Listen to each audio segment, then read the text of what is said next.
My name's Kelsey, and you seriously won't believe what happened to me. One minute, I was living a normal teenage existence. The next minute, my life was flipped upside down, and I had to deal with something so humiliating that even telling you about it makes my skin crawl. Sometimes we find out people aren't who we thought they were. And I was seriously in for a shock when I discovered the truth about this new friend of mine. It all started last summer. All my friends had summer jobs, and I didn't want to be the only one sitting at home doing nothing. It's not like I really needed the money because my family is pretty wealthy, but I was bored.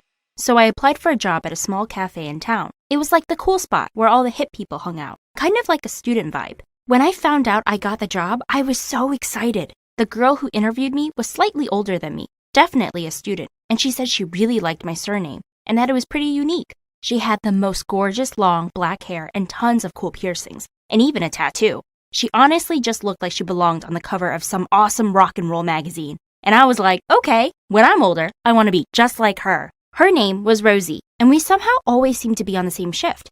The more I got to know her, the more I realized how much we had in common. She liked all the same bands as me, and she even played the guitar too. She was studying English literature at one of the local colleges, and I told her that's what I was wanting to study too, and that my dad was a professor in English lit as well, and maybe she knew him? But she said she'd never heard of him, and then changed the subject. At work, we'd always have our lunch break together, and I used to bring us cookies and other sweet treats to share. Sometimes, we'd go to the park and just lie there and chill. It was so nice. I started getting more and more excited about work, and I quickly realized how much I liked this girl. Rosie was everything I wanted to be, and yet I think there was something more. I was only 15, so I couldn't really understand what I was feeling, but I started to like her. I never thought I could be attracted to a girl before, but she had this air about her that just made me feel excited. Like butterflies in my stomach excited. I realized this was the first girl I had ever had a crush on, and it was such a new feeling for me. One day, when we were lying in the park, she rolled right over to me and propped herself up on her elbow and said, "You know what, Kelsey? You're pretty awesome." My heart was thudding so much I was terrified she'd hear it, and I realized how much I liked her. I felt so shy, I didn't even reply. I just laughed and told her we better get back to work. That whole shift, I kept watching her, and eventually plucked up the courage to ask her if she wanted to hang out after work. I told her my parents were out, and maybe she could bring her guitar and we could jam. She was keen and said she'd drive over later that night. As I cycled home, I decided tonight would be the night I'd tell her I liked her. Wait, was this a date? Was she coming over as a friend or because she liked me in that way too? I was seriously overthinking it all. Either way, we'd have a nice night. Rosie arrived not long after I got home, and I decided to give her a tour of our house. She couldn't believe how big our place was. I swear, her jaw literally dropped when I showed her our cinema room. It was so bizarre because it seemed like she knew where to go. I didn't even have to show her where her bathroom was.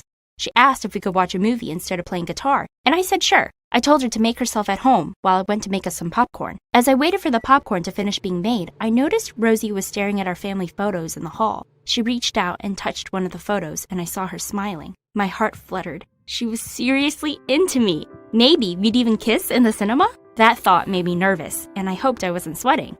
I always sweat when I'm nervous. She came into the kitchen and said, "No wonder you're so pretty, Kelsey. Your parents are seriously attractive." I just laughed, but could feel myself blushing. We headed to the cinema room, and halfway through the movie, I heard my parents coming home. I was pretty bummed because Rosie hadn't even made a move, not even to hold my hand. I tried the whole yawn and stretch thing to put my arm around her, but she didn't even notice. Anyway, I thought maybe we should pause the movie and she could come meet my parents. I suggested this to her and she completely froze. She suddenly made up an excuse about needing to get home quickly, and was there maybe a way she could sneak out? She said she felt awkward around parents because they always judged her piercings and she didn't want them thinking she was a bad influence on me. I was kind of confused, but told her she could take the back door and they wouldn't notice. Afterwards, I felt kind of weird. Maybe she didn't like me after all. Or maybe she was trying to protect me in case my parents weren't okay with me liking girls. She'd been in such a rush that she left her guitar. I took it through to the kitchen and left it on one of the chairs and said goodnight to my parents. The next morning when I came downstairs, my dad was holding the guitar and he had this odd expression on his face. When he spotted me standing there, he quickly put it down and in an angry tone he said, "Kelsey, whose guitar is this? Why is it here?" I couldn't understand why he was angry. I said it was my friend's from work and that she left it here by accident. Then he got even angrier and said why did I think it was okay to have a friend over from work without asking. Then he demanded to know who this friend was. I told him to chill out, and then I just grabbed the guitar and headed for the door. Who did he think he was? Shouting at me for having a friend. I was so anxious on the way to work. What if my dad just had a sense that I was into this girl? Rosie was her usual cheery self at work and apologized for rushing off the night before. I asked her if she wanted to hang out again sometime and maybe we could play our guitars for real this time. She said she'd like that and that she was free that afternoon. I knew my dad would be at work, so I told her to come over. That shift went by so slowly. At lunch, Rosie went out to meet a friend, and so I had to eat lunch by myself. We cycled back to my place together and I noticed my mom was at home. I asked Rosie if that was okay with her, and she seemed a bit uncomfortable but said it was okay. My mom was the sweetest woman, so she had nothing to worry about. When my mom met Rosie, she said, "Oh, so nice to meet you, Rosie. You must be Kelsey's new friend that she's been talking about so much. Such a pleasure to meet you." I was not prepared for the way Rosie responded. She had this strange look on her face. It was the first time I ever saw her look cold. She just looked at my mom and said, "Oh, you look so different in real life. Those photos of you in the hall must be pretty old, right?" Then she just walked away and headed for my room. I was mortified. My mom tried to shake it off and feigned a little smile. I knew I'd be in deep trouble later. Both my mom and my dad wouldn't want me hanging out with this kind of girl. When I got to my room, I didn't say anything. I thought she might at least apologize, but she was just looking at my bookshelves and didn't seem to care. I tried not to let it bother me. After all, she'd said she gets awkward around parents. I put on some music and lay down on my bed. "Where's your guitar, Rosie?" I suddenly asked her. I realized she hadn't brought it with her. Her eyes widened a bit, and then she stuttered and said, I actually left it at my friend's at lunchtime. Sorry, Kelsey." I tried not to get annoyed, but I felt kind of jealous that she had this other friend. "Why don't you call your friend and ask if we can swing over and pick it up?" She said her friend was working and wouldn't reply to his messages whilst at work. My heart sank. I knew it. This friend was probably her boyfriend. What had I been thinking? She wasn't into me at all. Suddenly, I felt kind of sick and didn't want her in my room. "Rosie, sorry, I'm actually not feeling very well. Can we take a rain check and hang out tomorrow instead?" She looked a bit surprised, but said sure, and that if I wasn't feeling well tomorrow, I could call in sick and she'd cover for me. I cried a bit when she left, and then I felt stupid for crying and told myself to get over it, and I took a nap instead. When I woke up, I was feeling hungry, so I headed downstairs to make a snack. My dad had just arrived home, and he was unpacking groceries from the car. I went to help him, but he told me it was okay, he'd manage. I still went to help him, and as I pulled out the last grocery bag, I froze. You won't believe what was hidden at the back of my dad's trunk. I knew it as soon as I saw it.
to our house before. There was a photo of them in our pool. No wonder she'd known where that bathroom was that time. Honestly, the whole thing just disturbs me so much, and I'm glad it's in the past. I've decided I definitely don't want to be like Rosie when I grow up. And as for Mom and me, well, we're better off without Dad. Maybe we'll forgive him one day, but right now, it's still too raw. Anyway, onwards and upwards. What did you think of my story? Crazy, huh? Let me know in the comments below. And don't forget to like and subscribe for more.